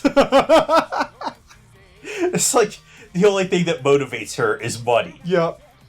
Oh, I love it too. She's like, after she explains it, there was some scene, I can't remember what she said or explained, but I think it was that scene where she says I'm in after she talks about the double dipping. He's like, I'm in on this with you. He's like, and then it shows it shows from Kenzo's point of view and he's just staring at her wolf ears. And he's like, I'm so glad that you're in this with me. And then it shows her, she's like, which part of me were you staring at when you said that? What were you staring at? Like literally, They're playing on that fucking joke yeah. of men always staring at women's breasts, but Genzo has different priorities. Like literally, this is like if this was any other anime, it'd be like she'd be staring at her chest and she'd be like, hey, eyes up here, her ass or something. She's just like confused because he's just like in love with her puppy ears. He's just like. It's like for Genzo, lewd is animal parts. Yeah. So they need to go on another quest to get more money because they had to waste all the money paying back her debt. Which is like, god damn, it actually took like the hardest side quest in the guild. They gave the most money. They had to do that to pay off her debts. It's like, Jesus Christ, chick, how many debts did you have? So he goes back up to the info board and is like, get the quest that's going to give us the most money. And she picks out one. She's like, we got to go fight these orcs. He's like, not interested. Like, no. He's like, but look, see, they're monsters. Just like yeah, but the difference is like, just like any other monster, they some have long fangs and the teeth and some long hair. He's like, but the only difference is they can talk. He's like, oh, so they're basically human. He's like, but this is the one that gives the most money. He went, okay, all right. Yeah, so Shigure was able to convince him to do it anyway. Yep. So they go, and he's like, he gets to the camp. I love it. He's like, no, stay out of this. I'll do the talking. You just stay out of this. She's like, but they're savages. He's like, don't worry about it. He's like, all right. And he just rips it off. He's like, who's the strongest here? I really like this part because it was actually like a fucking pro wrestling match, like from WWE or the Japanese circuit or whatever. He picks up the mushroom and uses it out of fucking microphone. And then Shigure's hiding over in the bushes, and she's really getting into this because they start doing this match, and he's using wrestling moves. Like they literally they wrestle each other. They literally go out because the orc starts using wrestling moves too. He's like lariats him and stuff like he's got like a drop kick and a lariat, and I loved every minute of this because they were hyping it up exactly like they would. I was about to like Shigure's back there doing the job of what an announcer would do, basically. Yeah. I thought she was going to get so into it that I was going to hear something like, after he defeated the orc, that she was going to go, "By God, that orc had a family." I was waiting for him to do some like massive off the top ropes move, and just listen to fucking Lawler going, "Oh my God! Oh my God!" And or like Genzo from the rafters. Or like to pan over. I was literally waiting for the pan over, and she's sitting there with a sign that says Genzo 316. Yeah. But he wrecks him until he kind of gives him a German suplex and ends him. And apparently the way you end up after getting wrecked by a German suplex is the act of submission. The pose of submission. The pose of submission in orc culture. Yes. Which now makes Genzo the new king of the orcs. And afterwards, Shigure's like, you went and fought them. I thought you were going to talk it out with them. And he's like, we did talk it out with our fists. Which, after that, he goes back to the city and turns to the quest. But they need more money. I love it because after he's like, man, you got all those... The guy, the quest giver. He's all like, oh man, you fought those orcs. You really are the monster killer, the demonic animal killer. He's like, you son of a bitch! Boom! Knocks him through the ceiling. And even the guild leader, he's like, oh, that's why they call you the demonic animal killer. And he's like, grabs him by his beard. It's like, Yeah. don't call me that! Oh! Any association with that name. So he buys a farm. He actually does buy a farm, and then but he has to get a business license. So he needs even more money. So he goes he's like, okay, I need a loan, to start our business. And the broker, I don't know what you call him, the banker. Yeah, the banker or whatever. Yeah, he's all like, okay, all right, all right. I don't know what a pet shop is, but if this is the loan you want for a business, then you're gonna need to put 20% down. And he's like, 20%, and he like no, writes it out, gives it to him. He's like, oh Jesus Christ! They're both like that. We don't have anywhere near this amount of money. So now that that's pretty much where it ends. Is them going no, because they need more money. Actually, we did miss the scene where Shigure takes a bath. You don't remember that? Well, anyway, Shigure takes a bath. The unicorn. And she's sitting in there, and it's like, oh, I'm taking this bath, and it's gonna be great.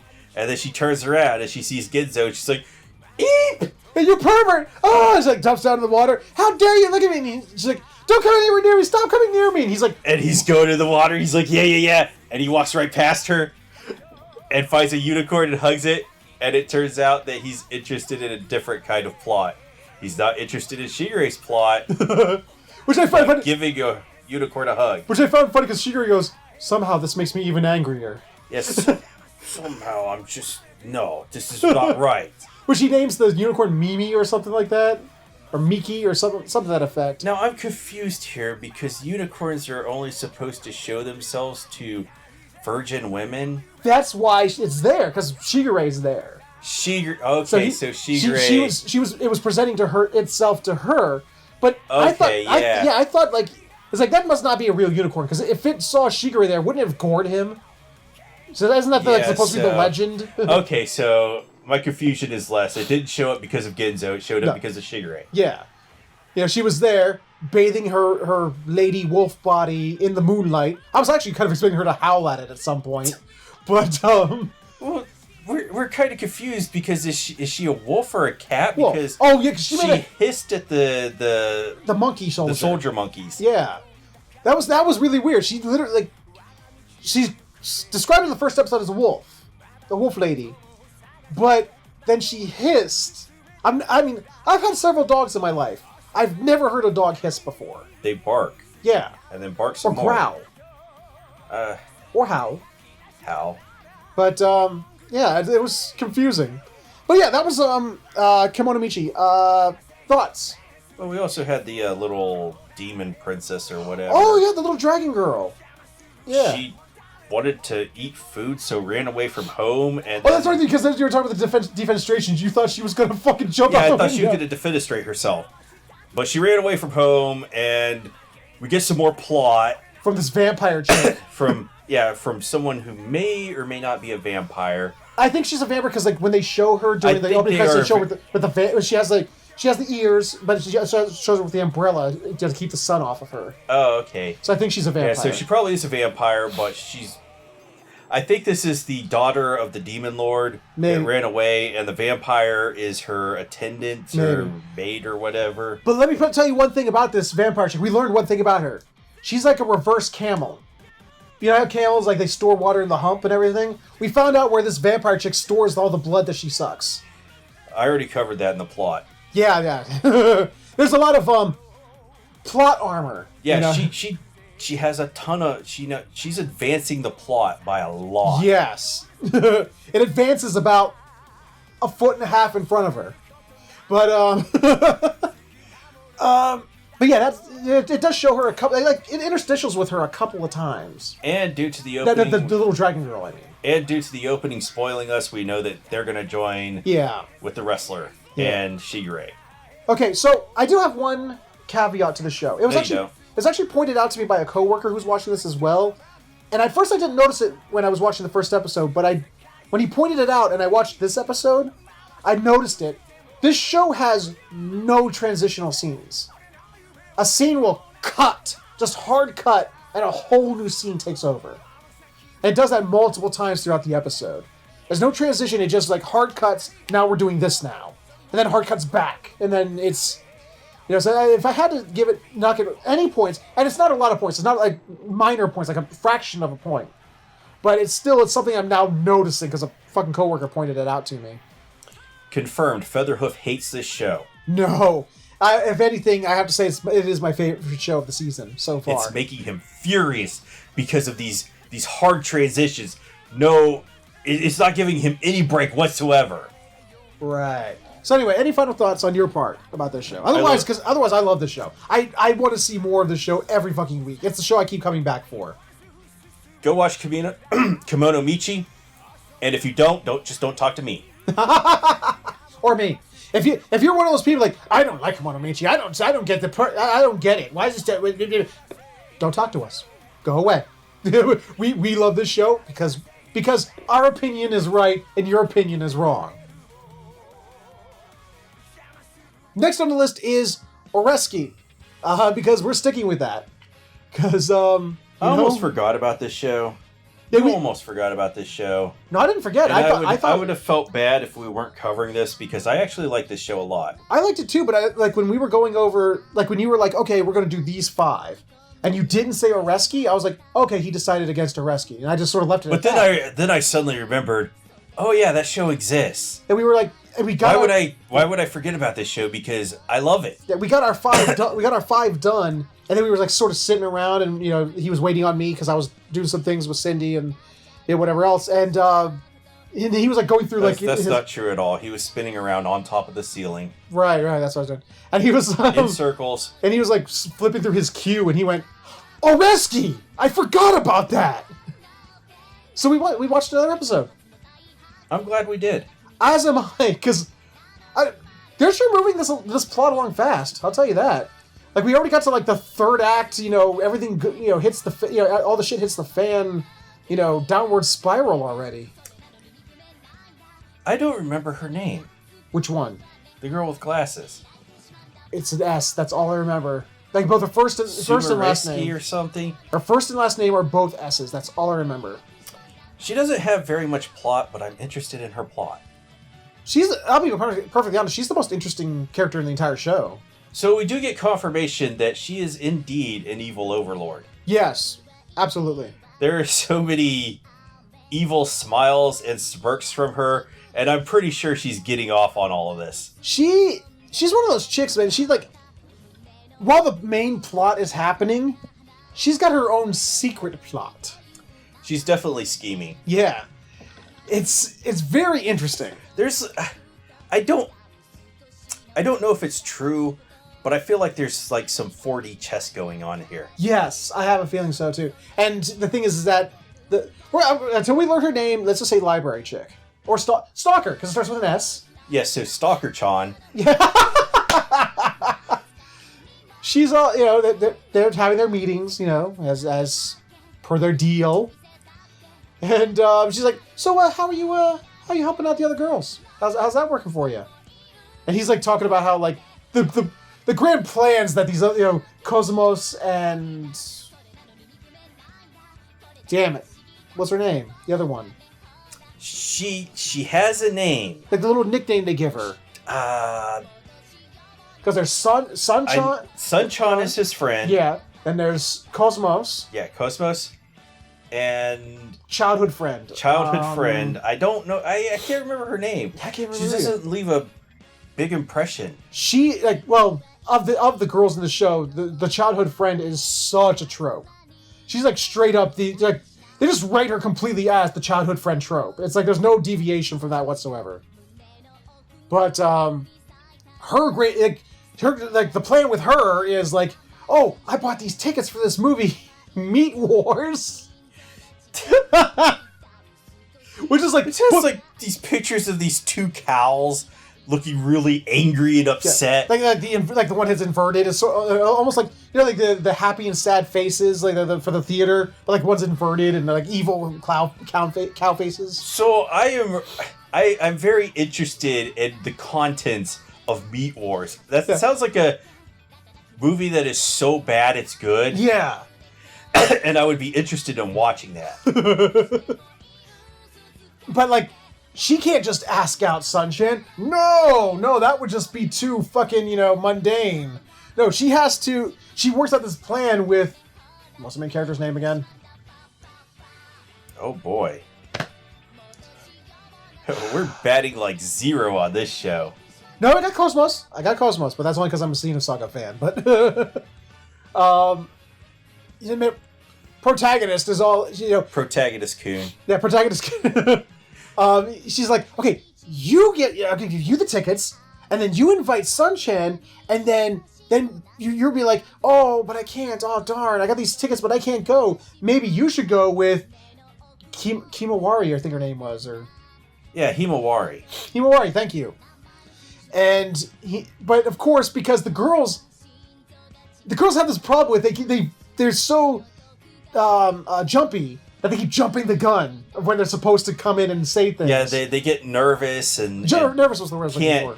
Can't deliver it right. Like he's trying to set it up with Himawari with the movie tickets, and he's like, well, I can't quite go to the movie with you. Maybe you would like to go with Himawari. And she's like, yes, I'd like to go to this movie with you. Well, he doesn't even get that out. He gets to the part where it's like, I can't, oh man, but I can't go. And then suddenly she comes running around the desk. I can go. I can totally go. It's like... and he's like, wow, you just jumping the gun here. And of course, he has to come up with he has to do his bullshittery to sort of... He has to make all these saves in these situations so that they can get hooked up with him. But then he calls, they're in the basketball court during gym class or whatever. Then Cosmos, they show Cosmos as one. Well, it's the same thing, basically. And hers is all like, okay, I made this big box lunch, and I want to have lunch with Sun-chan. But I can't. Obviously, I can't just ask him to have lunch with me. We have to have this convoluted plan. So, the plan here is he's gonna get him to help him take some books or whatever to the student council room where he'll conveniently bump into her with her lunch, and then it would work. Have something, and of course she fucks it up by doing this. She starts talking what was the word? I don't remember what the word was, but essentially... I looked it up. It essentially means fake, but the Crunchyroll translator was like, I have a thesaurus next to me. I'm going to use this word instead. Was it? No, that wasn't it. Oh, damn it. I can't find it. I don't know how to search my search history. Fuck it. But yeah, it was something... Bad Featherhoof is rats? Bad. Rats, I think? I don't remember what the word was. Yeah. But yeah, she's doing this, almost like she's doing a play. She's but badly. She's I need to talk like a samurai during this. And she keeps calling Sun-chan Oga, Lord Oga, and stuff like that. And somehow it also works out. They both the girls get what they want. She goes off to have her homemade lunch with him, and Himawari, she goes off to have the movie date with him on Saturday. But in the meantime, he meets up they're having the basketball court, which you were talking about. Yeah. So they're at the basketball court, and he's throwing, he's able to make these throws of 2-pointers and 3-pointers and slam dunk this shot at the same time. Yeah. So he's making a 9-point play. And everybody's like, man, this guy's so good. He never misses. Until MC-kun is like, yo, Sun-kun, you like any girls? And he's like, oh shit. He's like, is there anyone you like? Because they specifically keep the word girl out of it at first for a very long time. Because it's at first because it almost starts to make it look like he's going to profess his love for MC-chan or MC-kun. So he's like, yeah, there's somebody I like. I could tell you because you're my best friend, but there's too many people around here, so let's go do this in private. So go to the this is kind of set up maybe he's gay and he's going to confess his true feelings to him. But they get out there and he turns around and he's looking and Sun-chan's like, come over here. And he just turns his head and there's a bench. And he's like, that same silver bench. Oh shit. It's this demonic bench keeps following me. No! And of course when they show the bench that plays the totally not the Imperial March, but totally is. Totally not the Imperial March. But totally is. And he's like, come on, sit right next to me. And he's like, oh no. Like, Sun-kun is literally doing all the same motions that the girl does. He's like, Yeah. sit right here with me. And as he's professing his feelings, And then he sits down and he's like, curling his hand to his hair, like, oh, jeez. And then he starts saying the exact same things. You know, my heart's fluttering and I can't. Like, every time I think about, well, then he does say her at first. You know, this is the first time you hear her. So every time I think about her, you know, and I get to, and he's like, oh, shit. I get this tightness in my chest. Yeah. You know, it's like oh, I love Stalker-chan! So I remembered her name. It's Sumiri.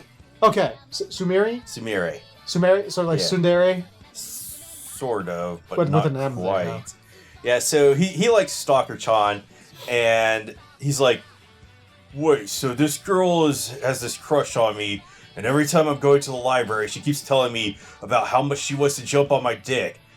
And I gotta hook these other two girls up with Sun-chan, but he wants to go with this girl. So there's like this complicated love amalgamation. We'll just say love triangle because it's just what people say, even though there's more than 3 people here. Is it even a triangle? The love pentagon. Because there's 5 people here. We got 5 people that love pentagon. So it's like he talks about how when at that same night that he lost the baseball game, he went out the south exit because Cosmo saw him from the west exit. Himawari saw him from the east exit, and he went out on the south exit, and there was Stalker-chan and said some kind of encouraging thing to him. And he's like, I fell in love with her at first sight because she was so encouraging to me.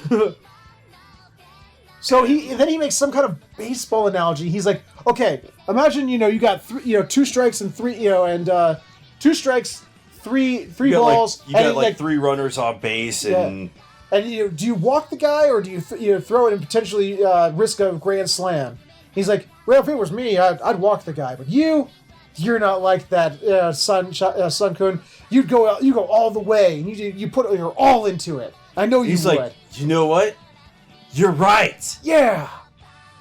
And then he starts getting these texts from the other girl, Himawari and Cosmos, going, we need to talk. Yeah, so it turns out that they found out that Sun-chan likes Stalker-chan, and that because he went to them and asked both of them to help him get with her. And now they're like super disappointed in him. In main character, in protagonist. You're John. a jerk. Yeah, it's like you knew all along. Why didn't you tell me? He's like, well, first off, he didn't know until today. Yeah, he just didn't find out until today. And they're like, no, Sun-kun told me. He said that you told him because about this, like, you used this baseball analogy to express your feelings. He's like, I didn't mean that at all. I didn't mean that at all. What? Sun-chan's delusional. Well, actually, I think he was innocent in this. I don't think he actually knew that he was, he meant that. Because he did look confused, because he was like, when Sun-kun said it, he's like, of course Sun-kun would use some kind of baseball analogy. I don't. So anyway, we get to the end of the episode, and he's gonna meet up with Stalker-chan, and because of, I guess, her meddling, yeah, she told him to show up on this day, and he's in there, and he's like, yeah, so what do you want to talk about? And then Sun-chan and the other 2 girls show up. Well, what I liked, because when he said, okay, he was like, well, what did you want? He's like, well, it's the next Monday we're supposed to meet. And he's like, yeah, but you specifically invited me here right now. What's so important, that you had to call me? He's like, well, I just thought it'd be interesting. So what interesting? Well, I thought it'd be interesting to see what happens next. And after she says that, the Sun-kun and the 2 girls come into the library at the same time. Yeah, so I get the feeling that she was doing some scheming to get this all set up. Yeah. I want to see how this train wreck continues. This is like the most beautiful flaming train of just awesomeness that's going to explode into a million pieces. But yeah, and I also love all of Stalker-chan's facial expressions. Yes. She's got these great emotes. She does. Like you said, she is just confirmed evil overlord. Like whenever there's an evil character in an anime, they make all these faces that she makes.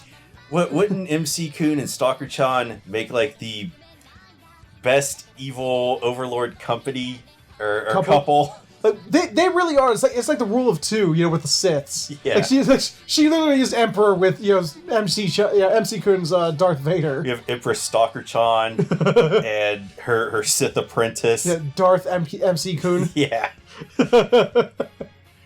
Oh my god. So yeah, usually we only do 5 shows on these anime talks because we only have so much time in the day, and also to try and keep these episodes smaller. But like I said, we had a hard time condensing this season. There's so many good ones, and Oreski was one of those ones that was on the line. It was right there, like we're either going to do it or we're not. You know, because it's that number 6. If we were going to do it, we have to choose, and I think we're definitely choosing to do it. We're going to do 6 this season. It was just so hard. It is. Because there's actually some shows that, you know, we're not doing, and I'm like Babylon. I kind of wish we were still doing Babylon. Special 7, I was kind of wanting to see more of. But I can't see myself watching Special 7. I just was not having fun during it. I mean, sure, like Azure Lane, I'm like, yeah, I'm done with that. Go watch Azure Lane. Or don't. But Oreski, we had to put it back on the list. We had to keep going with it. Now, I feel like Stalker Chan's probably going to end up as best girl for me, at least. Oh, yeah. Of the season. But if we watch the opening credits, though, there's a lot of girls they haven't introduced yet. Yeah, there's a lot of girls, so this is probably going to get so fucking convoluted by the end. Like, I just wanted to dismiss this show as a harem. Yeah. Before we watched it, but this completely subverted my expectations.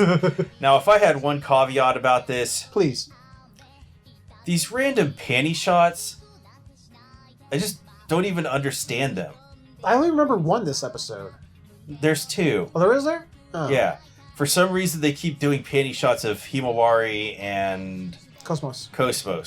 And I was like, what? Like, I don't feel like it's that kind of show. No, it's really not. This is about scheming evil overlords. I don't know. They're looking for a demographic, and they're trying to pander to it, I guess. Well, the entire season's pandering to that demographic. Granted. But that was Oreski. I think it's safe to say we both really enjoying this. Yes. So with that, let's go ahead and move right along. And finally, we have Welcome to Demon School, Irma, blah, blah, blah. Kun. Yes. Which continues to entertain the ever-living shit out of me.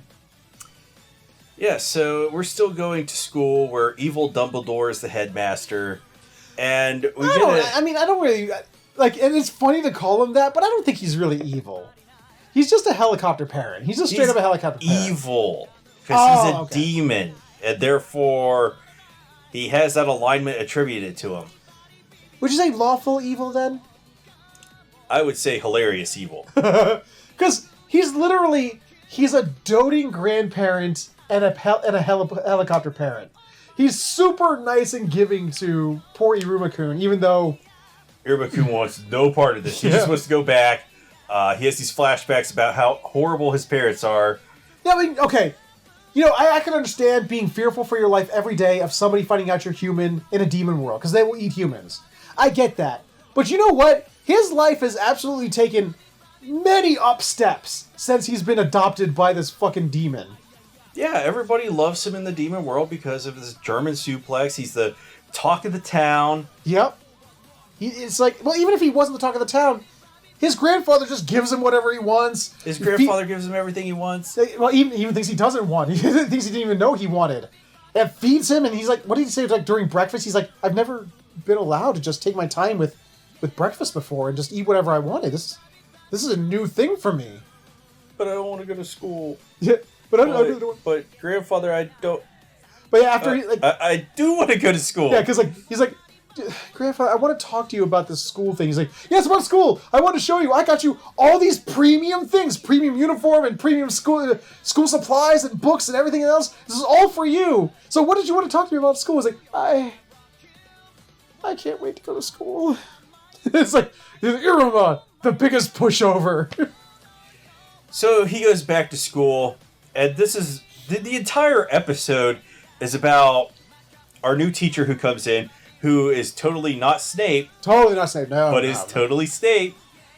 Snape. So, Snape. he comes in and he's like, Snape. I'm going to teach you guys how to summon a familiar.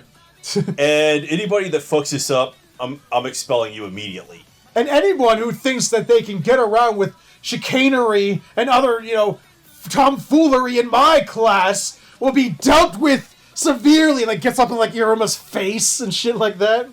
Like, this is literally, like, a reinterpretation of, like, Harry Potter's first, like, potions lesson. This is exactly what I thought, is he's coming in and he's delivering this exactly like Snape did. Like, getting up in Irma's face, just like Snape got in your popularity means nothing to me. Like, oh yes, Harry Potter, our new celebrity. And this is basically what he's doing. Rest in peace, Alan Rickman. Oh, made me sad. Featherhoof is sad. Sad Featherhoof is sad. Yeah. Anyway. Yeah, so they're doing all this, and demons are growing up there. Well, he has this instructional video. Oh, I love the instructional video. I should talk about that first. Made in the window, the mirror thing. Instead of actually teaching the class like a teacher, he's like, yeah, just watch this instructional video. I'm being forced. Yeah. It's kind of like one of those situations where you have an employer and they have this policy that makes no sense or whatsoever, but they're like, you better do this or you need to find another job. Yeah, exactly. So he has to show him this video. And the video takes place in this mirror that's covered in hearts and cute little animals all around the frame. This video was produced by Irma's grandfather. Oh, was it actually produced by Sullivan? Yeah. Oh, I didn't know that. Yeah, his name is Sullivan. We figured that out today because they announced his name again. Yes. That is not a Japanese name. It's far more easier for me to remember. that is true, too. Yeah, it was produced by him because... Nothing against Japanese names. I'm just saying Japanese names are hard for me to remember. Sorry. Later in the episode, he's like, yeah, I've been forced to do all this demeaning stuff, and he docked my pay for no reason. Yeah, he docked my pay for no reason. He made this video that I have to show the students, blah, blah, blah, I don't like it. And then foisted this his fucking grandson on me. Yeah, blah, blah, blah. Goddamn grandson. So... Expel him. I love it because it's like he's in the middle, like the instructional video isn't even over yet. He just gets fed up with it and knocks it over. Yeah, he's like, they got to the end of the instructional video, and the Cupid or whatever is like, we're gonna do the review, and he's like, okay, we're done. He's like, and just throws it to the ground. Now I have these parchments that you're gonna summon on. You better use these ones. If you use another one, I'm gonna fucking expel you. Yeah, it's like these ones contain my seal specifically, so I'll know if it's a counterfeit one. Yeah, so they go up. These demons start going up there and summoning everything, and they get all like the girls are getting these cute familiars. Yeah. Well, even the dudes are all like everyone's getting these cute little like familiar. Actually, I think that one guy came out with like this like mini skeleton dragon. It was like kind of cool looking. Yeah, and then Asmodeus goes up there, or as he instructs Irma to call him Askun. A-Z-Z. He says, oh, you don't have to call me Asmodeus, just call me Az. It's like, you just asked him to call you Ass. Yes, why did you just call me all technically, this is Askun now. Yeah. I'm just going to refer to him as Askun. I can't do it. It's Asmodeus for me. Yeah, so Askun goes up there, and he summons this badass snake familiar. What do they call it? The Gorgon snake, I think? The Gorgon snake. It's like this bad. It has like a flaming tail, like a Charizard. It's like this long Quetzalcoatl-looking body, but like white. Like these red eyes, and it's like, dude, this is fucking rocking. Holy shit! And Discount Snape is like, wow, this is really badass. He did good. He's like, but I expect nothing less of such and such from the such and such bloodline or whatever he's called it. He's like, Asmodeus' bloodline is pretty damn good, so I expected that. He's like, Aruma, you're up, Bo. You're next. So Irma's up there, and he's like, I'm just a human. I don't have any magic. I can't do this. But wait, if I fuck this up, I'll get expelled. If I get expelled, I'll get sent back to the human world. Yeah. So there's no downside to this. It's all win-win for me. Awesome. Yeah, so he has this grin on his face as he's about to burninate the paper. After he bites the blood and puts a circle on it. And Discount Snape's looking at him, and that triggers that whole scene where he's like, his goddamn grandpa. Yeah. He has that same fucking smirk. But then the announcer comes in, and he goes, the thing about familiars is when a demon puts when demon blood is on this parchment, it then, uses like the conduit of another demon's seal to then pull a familiar from another dimension that will then become their familiar. Another creature from another dimension that will become their familiar. But the problem is also humans could do this. This is also the same symbol that humans use when they summon demons to the human world. So, to then become their servants. So, of course, he's using Asmodeus. I'm not supposed to. What was the guy's name? Snape. He uses Snape's. Discount Snape. He uses Discount Snape's seal with human blood, and then begins to burn it, and it summons Discount Snape as his familiar, and he gets cutified. Well, because at first it's like halfway, and it just shows like his upper torso. He's like, wait, you got to cancel this. Push me out. He's like, get me out of this now. He's like, okay. And he runs over to his legs and tries to pull him. He's like, no, you're supposed to push. And he's like, oh, okay. He starts pushing him up. And he's like, no, my head. The other side, you got to push my head back down in. But before he can finish, he pushes him up through the portal. So Discount Snape gets cheapified. he gets made cute. He's like, if I could describe it, it's like a baby penguin, but with like stabby arms and legs, like little stabby bits for arms and legs.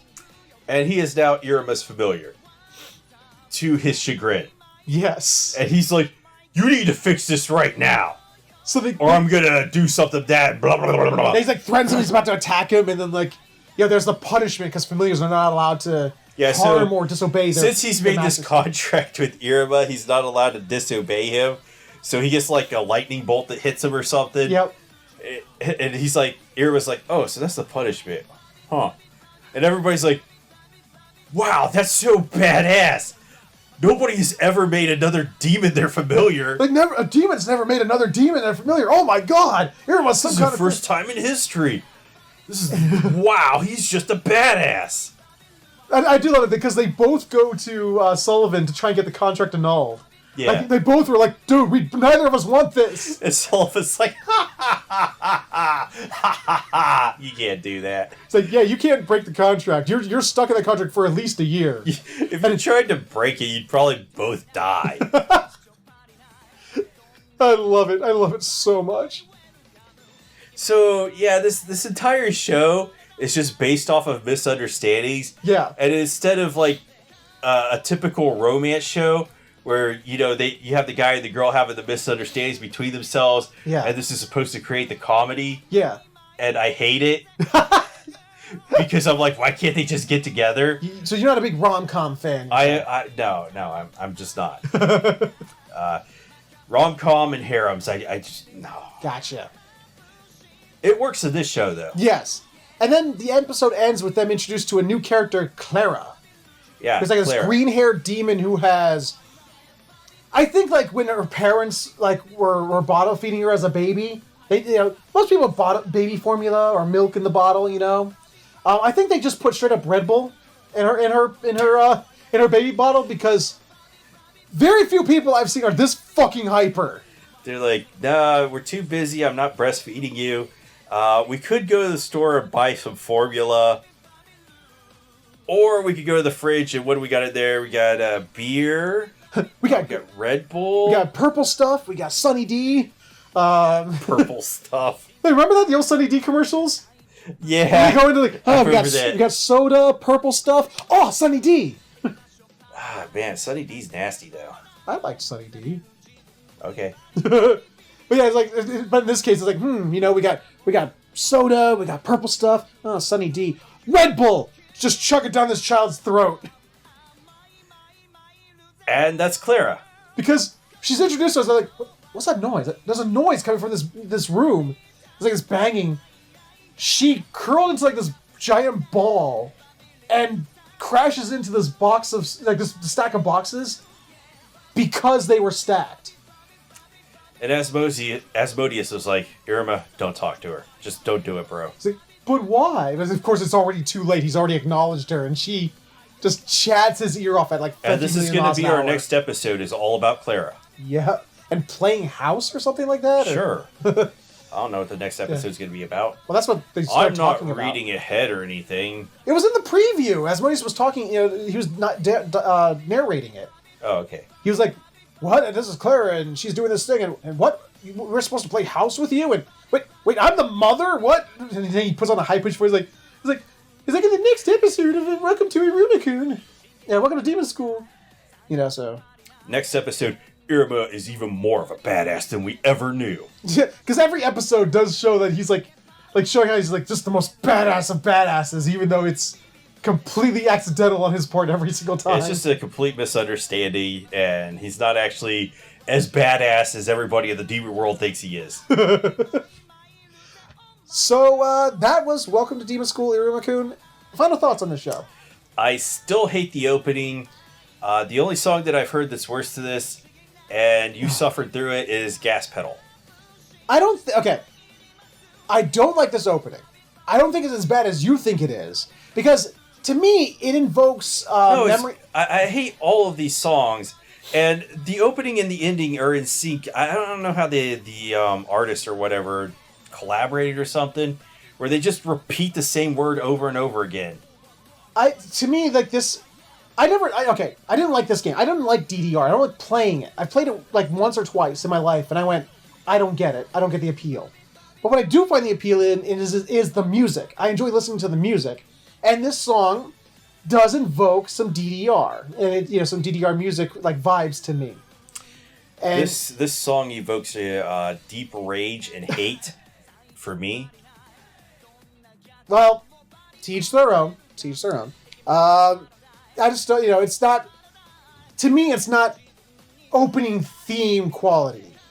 It's like, okay, let's take this random song we found, slap that on top of there, and away we go. We have, I guess, 22 minutes of show, which 3 minutes of it is dedicated to the opening and ending, which is pretty much average. Yeah. So 19 minutes of this show is good, and the other 3 minutes is just devoted to complete trash. No, it's not that bad. Yeah, it is. It's bad, but it's not that bad. It's not trash. It's not like dumpster tier. Yeah, it is. There's a trash panda out there, dumpster diving, and he found these songs in there, and it was like, yep, we're going to put these as the opening and ending to Iruma-kun. I think they're random, but they're not bad. They're bad. Again, the song. I'm talking about the songs isolated from this show. I don't think the songs are bad. I just don't think that they belong with the show, and it makes those opening and endings, bad. So that's just my opinion. He has his opinion. That's what we thought about Welcome to Demon School. We still love the show, though. And with that, I think we're going to go ahead and say our little outro, say our goodbyes, and end this episode. And that's the end of week 2. As I said before, Thank God, because we've talked for too long. Yes. My apologies for the long episode. We're not used to doing 6 shows in an episode. We're going to try and condense it down better. And for some reason, it took us longer to talk about 6 episodes than it did to take 8 episodes last time. So we're gonna work on that. We're gonna work on our formatting, get our timing down a little bit better because we have less time to talk about things each episode than we're used to. So hope you bared with us this time. Hope you had fun. Hope you enjoyed it. If there's any anime out there that we're not watching, the ones that we've dropped for this specifically, and you want to keep us up to date on them, or just let us know why we're stupid for not continuing those ones, let us know in the comments below.